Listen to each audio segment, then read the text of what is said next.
பல பேர் சொல்லி கேட்டிருப்போம், பொண்ணு மாதிரி அழாதடா அப்படின்னு. பெண்ணோட கண்ணீர் அப்படிங்கிறது ஒரு 2 துளி உப்பு தண்ணி தான் நினைக்கிறீங்களா? இல்லை, அது ஒரு உணர்வுகளோட வெளிப்பாடு. ஒரு பெண்ணோட கண்ணீர் ஒரு ஆணின் பார்வையில் எப்படி இருக்கணும்னு நான் ஒரு 4 லைன் எழுதியிருக்கேன். அது பார்க்கலாமா?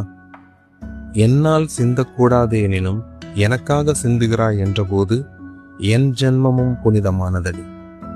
ஒரு பொண்ணு இந்த சமூகத்துல பல ரோல் எடுத்து பண்றா.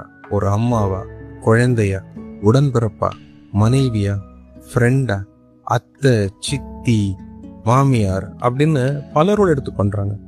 அத்தனை ரூபங்கள் எடுக்கிற அந்த பொண்ணு எத்தனை துளி கண்ணீர் அவங்களுக்காக சிந்திருப்பாங்கன்னு நினைக்கிறீங்க? இல்லை, அவங்க சிந்துற கண்ணீர் அவங்களுக்கு நெருக்கமானவங்களுக்காகவும் அவங்கள சார்ந்திருக்கிறவங்களுக்காகவும் தான் மேக்சிமம் இருக்கும். ஒரு ஆண்மகனா ஒரு பொண்ணை கண்ணீர் சிந்த விடாம பார்த்துக்கிட்டாலே போதும், அவ பல பேரோட வாழ்க்கைய புனிதமாக்கிடுவாங்க. பெண்ணோட கண்ணீர் பலகீனமானது கிடையாது, அது புரியாத பாரத்துக்கானதும் கிடையாது. அது ஒரு உணர்வுகளோட வெளிப்பாடு. மேக்சிமம் ஒரு பொண்ணை அழவிடாம பார்த்துக்கிறது ஒரு ஆண் மகனின் செயலா இருக்கும். நான் உங்கள் Karthik. Stay strong, stay beautiful, keep smiling.